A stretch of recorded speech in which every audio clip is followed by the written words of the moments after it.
आज की कहानी है जेठ जी के बिस्तर पर छोटी बहू। इस कहानी के सभी पात्र और घटनाएं काल्पनिक हैं। अगर ये कहानी आपको अच्छी लगे तो लाइक करें, शेयर करें। मेरा नाम भोला है। मेरी उम्र जब 17 या 18 साल की थी तभी मेरे माँ और बाप दोनों चल बसे। माँ बाप के गुजर जाने के बाद मेरे 2 छोटे भाई बहनों की जिम्मेदारी मेरे ऊपर आ गई। मैं गांव में रहकर खेती किसानी का काम करता। मेरी बहन शोभा अभी 7 साल की थी और भाई वरुण 10 साल का। मैं अपने भाई बहन दोनों से बहुत प्यार करता था। उनकी परवरिश में कोई भी कमी नहीं छोड़ता। मेरे भाई बहन बहुत छोटे थे। उनके सर से माँ बाप का साया हट गया, इसलिए मुझे बाहर का काम करने के साथ साथ घर आकर भी काम करना पड़ता था। इन भाग दौड़ की जिंदगी में मैंने कभी भी अपने बारे में नहीं सोचा। घर में कोई बड़ा बुजुर्ग तो था ही नहीं कि मेरी शादी की बात करे। भाई बहनों को संभालने में मेरी शादी की उम्र कब निकल गई पता नहीं चला। धीरे धीरे मेरी उम्र 35 से 40 साल हो गई। 40 साल के अधेड़ से कौन अपनी बेटी ब्याहता, इसलिए मैंने भी शादी करने का फैसला छोड़ दिया। क्योंकि मेरे सामने अब तो मेरे भाई बहनों के शादी की उम्र हो चुकी थी। अब मुझे उनके बारे में सोचना था।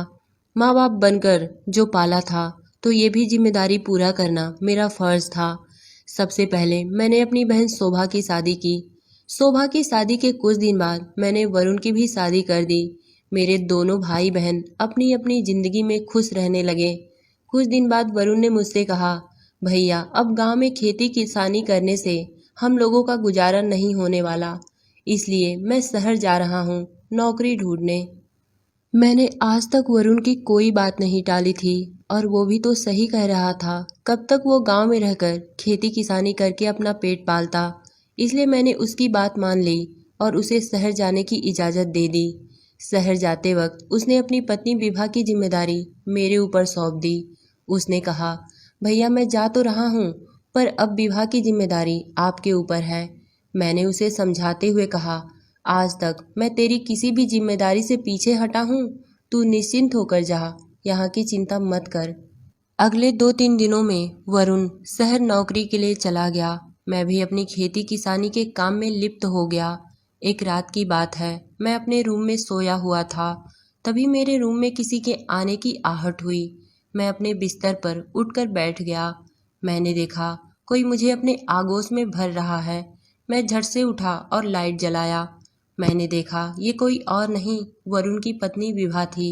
मैंने विभा को डांटते हुए कहा, तुम मेरे रूम में क्या कर रही हो? मेरे ये कहते ही वो तेज तेज चिल्लाने लगी। उसके चिल्लाने की आवाज़ सुनकर अगल बगल के लोग इकट्ठा हो गए। वो चिल्लाते हुए कह रही थी, भोला भैया ने मेरी इज्जत पर हाथ डालने की कोशिश की है। इन्होंने मुझसे पानी लाने को कहा। मैं जब इनके रूम में पानी लाई तो इन्होंने मेरे साथ गलत करने की कोशिश की। ये सब सुनते ही अगल बगल के लोगों ने मुझे कुछ कहने का मौका भी नहीं दिया। वो लोग मुझे डंडे से पीटने लगे। मैंने अपनी सफाई देनी चाही पर किसी ने मेरी एक न सुनी।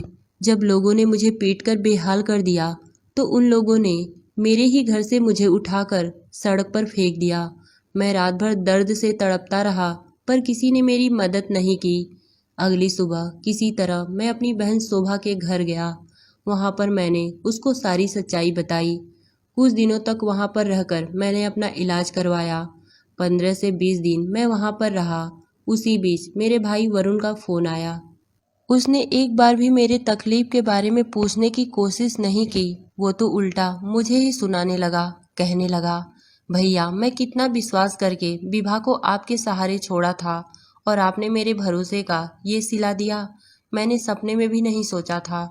मैंने उसे भी अपनी सफाई देनी चाहिए पर उसने भी मेरी एक न सुनी। उसने मुझे डांटते हुए कहा, आज के बाद अपनी शकल हमें मत दिखाइएगा।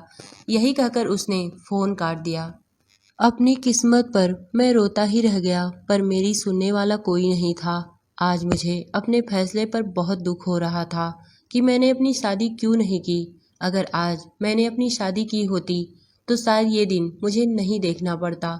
मेरा भी अपना परिवार होता और मुझे समझता। कहते हैं ना, जिसका समय खराब होता उसे कोई नहीं समझता। इसलिए मैं अपनी बहन शोभा के घर भी ज़्यादा दिन रहना ठीक नहीं समझा। शोभा के घर से आने के बाद मैं कुछ दिनों तक इधर उधर भटका। इधर उधर भटकते भटकते मैं कमाने खाने बनारस चला गया। बनारस में मेरी मुलाकात मालती से हुई। मालती का एक छोटा सा ढाबा था। उसी ढाबे पर मैं अक्सर खाना खाने जाया करता था। मैं अपनी ज़िंदगी से इतना टूट चुका था कि मैं हर वक्त कुछ न कुछ सोचता रहता। एक दिन की बात है, मैं मालती के ढाबे पर खाना खाने गया था। मैं सोचने में इतना गुम था कि मालती मेरे सामने खाने की प्लेट रख दी। आधा घंटा बीत गया पर मैंने खाना नहीं खाया। ये सब देखकर कुछ देर बाद मालती मेरे पास आई और उसने मुझसे पूछा, क्या हुआ, आपको कोई परेशानी है? इतनी देर से खाने की थाली आपके सामने रखी है और आपने अभी तक कुछ नहीं खाया। मालती ने जब मुझसे पूछा तो मेरे आंखों से आंसू टपकने लगे। मैं सिसक कर रोने लगा क्योंकि आज तक मेरी परेशानी के बारे में किसी ने मुझसे पूछा नहीं था। पर जिस अंदाज में मालती ने मुझसे पूछा, मानो उसके पूछने भर से ही मेरी आधा परेशानी खत्म हो चुकी हो। मैं अपने आप को रोक न सका। मैंने मालती से कहा, मालती जी, मैं बहुत दिनों से परेशान हूँ, पर मैं अपने मन की बात किसी से कह नहीं पा रहा। अगर कह लेता तो शायद मेरा मन हल्का हो जाता। मालती ने बड़े प्यार से मुझसे कहा, हाँ हाँ बताइए, मैं सुनने को तैयार हूँ। क्या परेशानी है आपकी? मैंने मालती के सामने अपनी ज़िंदगी की पूरी किताब खोल दी। मेरी ज़िंदगी की कहानी सुनकर मालती एकदम खामोश हो गई। मालती को खामोश हुआ देखकर मैंने उससे पूछा, क्या हुआ, आप कुछ बोल क्यों नहीं रही हैं? मालती ने कहा, जी कुछ नहीं, बस वैसे ही, यही सोच रही हूँ कि अच्छे लोगों के साथ ही हमेशा गलत क्यों होता है। मैंने कहा, शायद मेरी किस्मत में यही सब लिखा था। मालती से ये सब कहने के कुछ देर बाद मैं अपने रूम पर चला आया। उस दिन से मेरा मन इतना हल्का हो गया मानो मेरी जिंदगी का सारा गम मिट गया हो। उस दिन से मैं मालती के ढाबे पर हर रोज खाना खाने जाने लगा। धीरे धीरे मेरी और मालती की मुलाकातें ज़रूरत से ज़्यादा बढ़ने लगी। एक दिन मैंने मालती से उसके बारे में जानने की कोशिश की। मालती ने बताया कि उसका भी इस दुनिया में कोई नहीं है। उसकी तो शादी हुई थी पर उसकी कोई औलाद नहीं हुई। उसके पति हर वक्त बच्चा ना होने का चिंता करते थे। वही चिंता उनके बीमारी का कारण बना और शादी के कुछ दिन बाद ही उसके पति इस दुनिया से चल बसे। तब से मालती ने दूसरी शादी नहीं की। माँ बाप के मरने के बाद मैं अपने भाई बहन को संभालने की जिम्मेदारियों में इतना गुम हो गया था कि प्यार शब्द होता क्या है मैंने कभी भी अपनी ज़िंदगी में महसूस ही नहीं किया था। पर मालती से मिलने के बाद मेरे अंदर प्यार की भावना जागृत होने लगी थी। शायद धीरे धीरे मैं मालती से प्यार करने लगा था।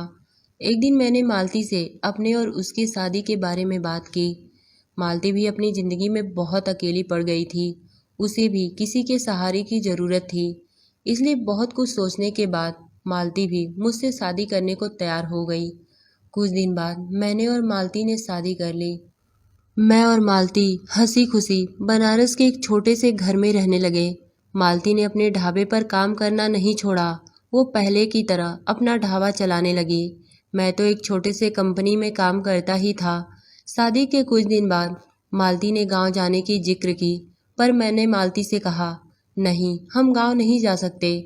तुमको तो पता ही है कि मैं गांव वालों के नज़रों के सामने गिर चुका हूँ, इसलिए गांव जाकर करूँगा क्या, और साथ में तुम्हें भी लोग भला बुरा कहेंगे।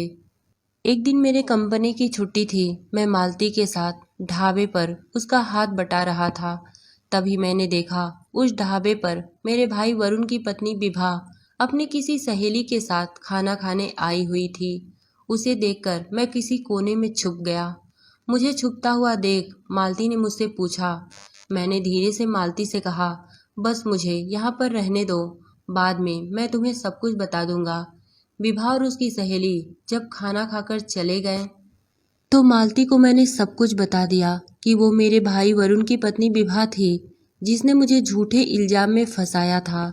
मेरे मुंह से ये सब सुनकर मालती बहुत गुस्सा हुई। उसने कहा, ये औरत तो मेरे ढाबे पर बहुत पहले से आती है और उसके साथ जो उसकी सहेली है उसका नाम रचना है। वो मेरी जान पहचान है। रचना तो मेरी एक पड़ोसन की बेटी है। ये सब सुनकर मैंने मालती से कहा, मालती, लगता है भगवान मुझे इंसाफ जरूर दिलाएगा, तभी तो संजोग बस ये सब कुछ हो रहा है, पर अगर तुम मेरा साथ दो। मालती ने कहा, हाँ हाँ क्यों नहीं, मैं आपका साथ नहीं दूंगी तो कौन देगा। बस करना क्या है आप मुझे ये बताएं। मैंने मालती से कहा, अगर हो सके तो जो तुम्हारे पड़ोसन की बेटी है जो विभा के साथ खाना खाने आई थी, क्या तुम उसे अकेले इस ढाबे पर बुलवा सकती हो। मालती ने कहा, बुलाने की जरूरत नहीं पड़ेगी, वो तो कभी कभार अपने पति के साथ भी खाना खाने आती है। मैंने कहा, चलो ठीक है, अब उस दिन का इंतजार रहेगा जिस दिन रचना इस ढाबे पर अकेले आए, बस उससे मेरी बात करवा देना। मालती ने कहा, नहीं आप मुझे बताएं कि करना क्या है, मैं रचना को सब कुछ समझा दूंगी, रचना मेरी बात जरूर समझेगी। मालती के कहे मुताबिक मैंने मालती को सब कुछ समझा दिया और मैं और मालती उस दिन का इंतजार करने लगे जिस दिन रचना अकेले ढाबे पर खाना खाने आए। कहते हैं ना कि समय हर इंसान का आता है, शायद मेरा भी अच्छा समय आ गया था। एक दिन रचना ढाबे पर अपने पति के साथ खाना खाने आई। मालती अपना पति धर्म निभाते हुए रचना के पैर पर गिर गई। रचना ने मालती को उठाते हुए कहा, क्या हुआ आंटी, आप इतने परेशान क्यों हो। मालती ने रचना को विभा की सारी हरकत बता दी कि विभा ने कैसे कैसे मुझे फंसाया था। रचना एक अच्छी लड़की थी, उसने हम दोनों का साथ दिया। उसने कहा, ठीक है अंकल आंटी, आप लोग चिंता ना करें, बस मुझे थोड़ा समय दें। उसने कहा, मैं कुछ ऐसी बातें विभा से करूँगी जो विभा अपने फैमिली की बातें उगल देगी और इस बात को मैं अपने मोबाइल में रिकॉर्ड कर लूँगी। प्लान एकदम हमारे सोचे मुताबिक चल रहा था। कुछ दिन बाद रचना ढाबे पर आई और सबूत साथ लेकर आई। रचना ने विभा से मदद मांगते हुए बड़ी होशियारी के साथ सारी बातें उगलवा ली थी। रचना ने विभा से अपनी परेशानी बताते हुए कहा था कि गांव में उसके जेठ जी हैं, उनकी पत्नी मर चुकी हैं और अब वो हमारे सर का बोझ है, जिस वजह से कभी कभार उन्हें देखने हमें गांव जाना पड़ता है, इसलिए मैं बहुत परेशान हूँ। कहते हैं ना कि औरतों के मन में कोई बात नहीं बचती।